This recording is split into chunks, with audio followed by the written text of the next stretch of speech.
Tem aquele que bebe pra relaxar, tem aquele que bebe pra esquecer, tem aquele que bebe pra ficar mais animado, tem aqueles que bebem e destravam um novo idioma, aqueles que causam confusão com qualquer coisa, aqueles que beijam todo mundo que aparece na frente.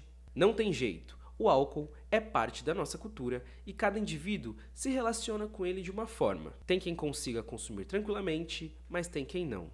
Se a gente dá uma pesquisadinha legal, pesquisar legal assim, a gente vai ver que praticamente toda a família teve ou tem alguém com problemas com álcool. Enfim, no episódio de hoje eu quero falar disso: consumo de álcool.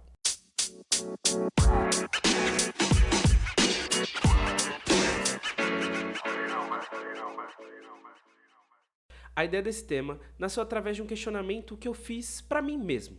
Por que eu bebo? E esse questionamento não veio do nada. De um tempo recente pra cá, às vezes que eu bebi um pouco a mais, eu não tive ressaca. Quem dera fosse aquilo uma ressaca. Eu tive algo pior. Acordava com crises de ansiedade que duravam o dia todo. E aí era o dia todo pensando, meu Deus, nunca mais eu bebo assim, vou parar de beber. Mas aí passava alguns fins de semana e lá estava eu de novo. Meu Deus, nunca mais eu bebo assim, vou parar de beber. E isso aconteceu por mais algumas vezes. Até que chegou setembro. Setembro agora, agorinha mesmo. Eu fiz uma viagem a Nova York, minha primeira viagem internacional. E lá eu penei bastante, penei muito, porque Nova York é uma cidade cara e suja. Não que isso tenha a ver com o tema. Beber lá é extremamente caro e nem na rua você pode beber. Pode dar aquele miguezinho, colocar a bebida numa sacola de papel, numa sacola parecida com sacola de pão, enfim, e dar aquele migué e bebendo por aí, mas por lei você não pode beber na rua. Agora, para quem fuma maconha, lá é o lugar certo. A cidade cheira a maconha. Infelizmente, esse não é o meu caso e eu posso falar mais um pouquinho disso em outro episódio. Voltando para a parte do álcool, estar numa cidade cara, que nem na rua eu podia beber, me incomodou muito, muito mesmo. Mas esse incômodo de estar numa cidade cara, de não poder beber na rua, me acendeu um alerta. Ué, por que eu estou tão incomodado com esse fato de eu não ter tanto acesso assim ao álcool? Outra coisa que aconteceu em Nova York fez o alerta que estava em amarelo mudar para vermelho piscante com sirene.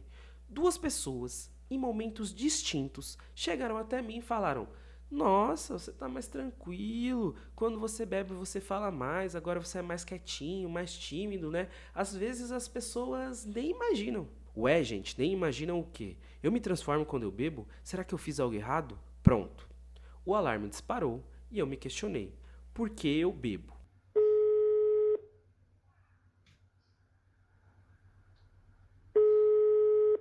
O consumo de álcool é muito cultural. A maioria de nós começamos a beber muito cedo, geralmente na menoridade ainda. O álcool é uma das poucas drogas que, se você não usa, você tem que justificar. Já percebeu isso?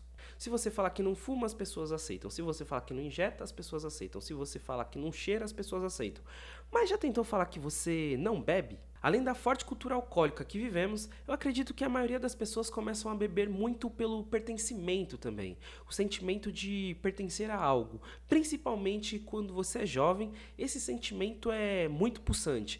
Você quer fazer parte de um grupinho. E se o grupinho faz determinada coisa, você quer fazer também. Afinal, você não quer se distanciar ali daquele pessoal. Eu e a maioria dos meus amigos, por exemplo, começamos a beber ali no fim do colégio, ensino médio, aquele período da vida que, de fato, você começa a conhecer a vida. Seu grupinho começa a beber, você não quer ficar fora do grupinho, começa a beber também, e aí é a fase que começam a aparecer umas festinhas, então mais álcool, aí aparece meio que umas competições, tipo, vamos ver quem bebe mais. Às vezes essas competições são explícitas, mas às vezes elas são implícitas também. Você quer demonstrar que você bebe muito. Então é uma competição que os outros competidores não sabem que eles estão nessa competição, mas você tá lá firme e forte. E é na adolescência também que geralmente começa aquele período do flerte. Então a pessoa quer beber para ficar mais soltinha, para conversar com aquela gatinha, com aquele gatinho, e aí mais álcool. E fazendo a pesquisa para esse episódio, eu percebi que cada geração teve uma bebida que marcou. Por exemplo, a bebida que marcou a minha geração que está beirando ali os seus 30 anos, geração de São Paulo, foi um rum de maçã verde que a gente misturava com refrigerante citrus, muito gelo e, meu Deus, como a gente amava aquilo. Bebia de balde, de galão e não é brincadeira. Hoje, eu e grande parte da minha geração que começou a beber por esse drink não consegue nem imaginar mais essa bebida. E imagina sentir o cheiro. Meu Deus do céu, o que eu amava tanto, hoje eu quero distância. Continuando a minha pesquisa, eu descobri que teve geração que a bebida inicial foi a catuaba. A bicha esquenta, hein? Mas enfim, toda geração tem o seu drink, a sua bebida, que é a porta de entrada para o álcool. E não é muito difícil saber qual bebida tem marcado a nova geração de jovens. Cachaça numa garrafa de plástico, redondinha, vários sabores, coloridinha. Fato é, as bebidas mudam, mas a cultura do consumo permanece intacta e tão presente que a gente nem se liga o quão presente é. Eu não sei se vocês perceberam, mas geralmente a primeira coisa que a gente faz quando chega num rolê é procurar o bar. Lógico, a gente cumprimenta os outros, a gente que é educado, né? Mas depois, onde que é o bar? Onde eu posso pegar a bebida? Onde é o freezer? Cadê o cooler? A gente não percebe, mas é automática a necessidade de estar com uma lata na mão, um copo, uma garrafa, senão parece que está faltando algo. Aí tem um ponto seguinte, parece que a gente só se diverte se estiver bebendo, sem álcool, sem diversão.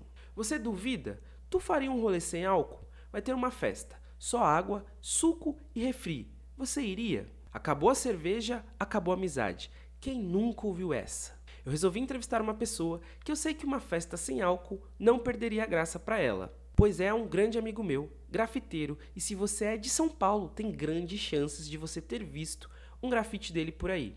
E eu resolvi entrevistá-lo porque ele não bebe nenhuma gota de álcool. E sim, pois é o nome dele. Irmão, você é um dos poucos amigos que eu tenho que não bebem. Por que você não bebe? Mano, eu não bebo porque eu não briso, tá ligado? Primeiro que muita gente morre no trânsito, no batida de carro, essas coisas. E a bebida tira 100% da tua noção, né? Então, sair da minha sobriedade por conta de gole, eu prefiro não beber. Eu não briso por isso. Porque é uma droga lícita e parece lindo e maravilhoso porque pode e tá no mercado, então é bonito, mas eu não briso por isso. E como as pessoas reagem ao saber que você não bebe? Mano, todo mundo fica de cara, fala, caralho, mano, como assim você não bebe nada, não bebe um drink, não bebe uma breja? E eu sempre respondo não, mano, não bebo, não briso. Minha família toda já tem problema com droga, mano. Desde sempre. E eu não quero ser mais um, tá ligado? Mas já é preto, filho. Várias questões. E ainda chapar, sair do corpo por conta de cachaça, eu tô fora. Não briso. E também não tenho vergonha de falar pra ninguém que eu não bebo, mano. Quais são as principais vantagens que você percebe em não consumir álcool? Mano, a minha sobriedade é a peça-chave disso tudo. Posso ir no rolê, eu posso dirigir, eu posso voltar com o carro, eu posso ir com o carro, eu posso ficar tranquilo em blitz, eu posso ter a minha tranquilidade, tá ligado? Eu posso ter a minha paz. Você acha que afeta as suas relações pessoais não beber? Não afeta em absolutamente nada. É só trocar ideia, mano. Porque passarinho que acompanha morcego acorda de cabeça pra baixo, tá ligado? Eu tenho essa linha de raciocínio. Então eu não preciso fazer o que o meu amigo tá fazendo e vice-versa. Ele também não precisa ser careta porque eu tô num rolê com ele. Então, não, nas minhas amizades, no meu círculo, a maioria das pessoas sabe que eu não bebo. Então, isso não influencia em absolutamente nada. As pessoas estranham. Quem é de fora do meu círculo estranha. Fala assim, cara, esse maluco não bebe, vai ficar caretão, chatão. Poucos. Mas no meu círculo mesmo não afeta em nada. E para finalizar, você que nunca bebeu e já tem uma certa idade também, né? Você tem notado que ao longo do tempo a percepção social em relação ao consumo de álcool mudou ou tá a mesma coisa? Não muda em nada, tá ligado? As pessoas estranham essa percepção de eu falar que não bebo, tá ligado? Todo mundo acha estranho. Mas falava, por que você não bebe? Só um golinho, pá, todo mundo bebe, só você que não. Então, não muda em nada. É sempre como se fosse, como se eu fosse um ET, tá ligado? O cara que não bebe. O cara que não consome nada, que bebe só água. Então, todo mundo acaba assustando, porque, sei lá, mano, é muito grande a parcela das pessoas que bebem na nossa sociedade, né? Então, ainda assusta, porque é estranho uma pessoa careta, né? Você sabe o que é Sober Curious? Não, eu não mudei o tema do episódio. Sober Curious é o sóbrio curioso, em tradução livre. São pessoas que optaram por um estilo de vida mais sóbrio, sem álcool ou com um consumo cada vez menor. O termo vem da escritora norte-americana Ruby Warrington, que escreveu o livro Sober Curious e destrinchou mais sobre esse tema, da nossa relação com o álcool, desse movimento que começou a questionar o consumo. Há pessoas que não tiveram boas experiências com o álcool e foram parando de beber, há pessoas que questionaram quanto gastava, até porque beber vai uma graninha aí, hein? Há pessoas que prezaram por uma saúde melhor. No livro, a escritora aborda diversas maneiras de viver uma vida com mais opções de bebidas sem álcool. Sem conhecer esse movimento, eu já tinha me questionado algumas vezes e percebi que pessoas ao meu redor, que também não tinham ideia desse movimento, começaram a questionar a relação com o álcool. Eu não me considero um sober curious, não me vejo dentro desse movimento, inclusive eu odeio termos em inglês, mas trago para vocês alguns questionamentos que me fiz. O álcool na minha vida serve para que eu socialize mais. Vou contar um segredo aqui para vocês. Eu sou extremamente tímido e é muito difícil eu chegar num ambiente novo, que eu conheça poucas pessoas ou não conheça ninguém e saia falando com todo mundo. Eu geralmente fico na minha, observo muito, puxo pouco papo e fico num silêncio que me incomoda muito. Então o álcool, para mim, serve para quebrar essa barreira da timidez. Mas se com o álcool eu consigo quebrar a barreira da timidez e sair falando com o povo, vem o questionamento por que eu não faço isso sem ele? Por que eu não potencializo esse meu lado de socializar sem precisar do álcool? Então quer dizer que se eu não bebo, eu não consigo fazer boas conexões. Eu vou ficar dependente do álcool para sempre? Desde então, desde que eu comecei a me questionar, eu tenho me empenhado para mudar isso. Tá sendo fácil? Não, não tá sendo fácil, mas tá sendo interessante me entender melhor nessa situação. O álcool é o elixir da coragem. A pessoa bebe e toma atitudes que sóbria jamais tomaria, ou bebe e troca ideias profundas que sóbria também jamais partilharia aquelas ideias. Eu, inclusive, já abri meu coração pra gente que não merecia, mas como eu tava ali calibrado pelo álcool, saí falando. Outro questionamento que eu comecei a fazer foi sobre os ambientes que eu já fui por causa do álcool. Um bando de festa chata, povo chato, sem sentido, que só começavam a ficar interessantes por causa do álcool. Aquelas festas que só ficam boas lá pra 1, 2 da manhã, que já tá todo mundo mais solto, todo mundo mais bêbado, filtro social praticamente já não existe mais e o principal, sua percepção da realidade já não é a mesma. Então, o rolê parece mais legal. Mas será que o rolê ficou mais legal mesmo? Ou a sua percepção mudou e você achou que tá bacana agora? Quantas vezes eu não acordei no dia seguinte e me questionei, meu Deus, o que eu tava fazendo nessa festa? Pra que eu fui naquele lugar? Pra que eu tava lá? Com o álcool, e lembrando que eu falo do meu ponto de vista, da minha vivência, das minhas experiências, enfim, com o álcool, os limites são outros. O que não era aceitável passa a ser, uma ideia ruim fica boa, um ambiente insalubre fica perfeito até para se morar. Mas é claro, aqui eu falo do consumo em excesso, sem moderação, mas deixo também um questionamento. Qual é o limite da moderação? Hoje, eu repenso muito mais sobre o meu consumo de álcool, por diversas vezes agora que eu saio. Eu não bebo, não quero, fico no suquinho, numa água, até numa cervejinha, sem álcool. E aí eu vou confessar uma coisa aqui. Eu comecei a declinar muito mais convites, porque agora alguns rolês, algumas festas não fazem mais sentido pra mim. Antes já não fazia muito, mas eu ia pra beber, então eu tava lá. Mas agora, não vou lá não. Um negócio é bom frisar aqui. Eu não deixei de beber, e isso não é um episódio demonizando o álcool, apesar dos dados que eu trarei já já. Mas é um convite para que você também repense melhor a forma que você se relaciona com ele. Será que faz sentido chutar o balde toda semana ou toda vez que você bebe? Você precisa do álcool para potencializar algo em você ou você consegue potencializar isso só? Você consegue mesmo beber moderadamente ou o seu moderadamente não é lá tão moderado? Quando você bebe, seus amigos ficam tranquilos ou eles ficam preocupados com você? E se eles ficam preocupados contigo, já tentou rever o porquê dessa preocupação? Permita-se ficar um tempo sem álcool, entender seu corpo, entender sua mente. Eu dou essa dica porque eu me permiti isso e para mim fez muito bem.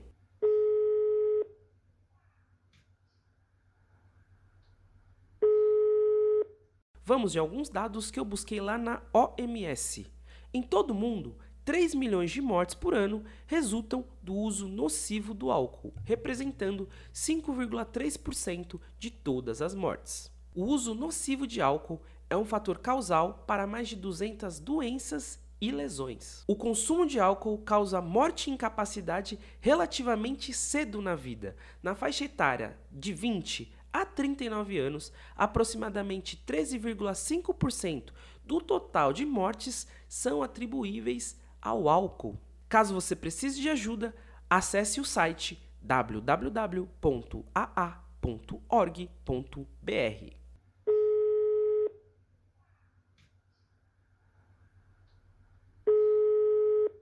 Eu perguntei aos meus seguidores quando eles começaram a beber e vale a pena conferir as respostas.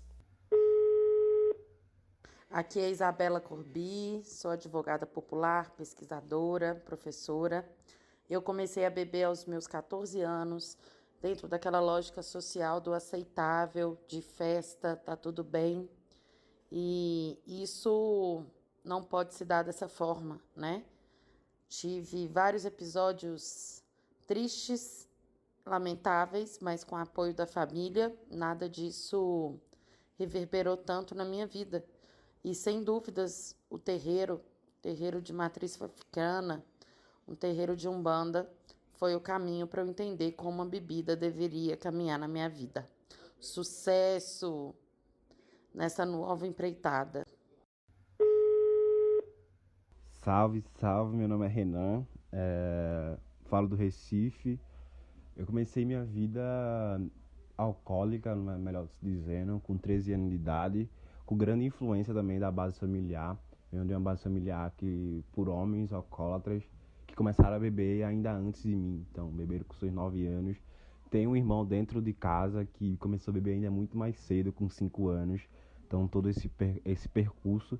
Eu costumo dizer que eu bebi muito depois e hoje eu não costumo beber muita bebida alcoólica, justamente visualizando essa imagem dos homens pretos da minha família de ter esse alto consumo de bebidas alcoólicas. Então, desde os 13 anos, hoje com 21, bebendo bebida alcoólica. Bom, a primeira vez que eu bebi foi com 19 anos. E a primeira vez que eu fiquei bêbada foi aos 24. Hoje, com 30 anos, eu posso dizer que eu bebo ainda, mas não gosto de ficar bêbada, não gosto de ficar alterada. O dia seguinte nunca é legal, mesmo tendo uma boa alimentação, mesmo fazendo exercícios e me cuidando bem.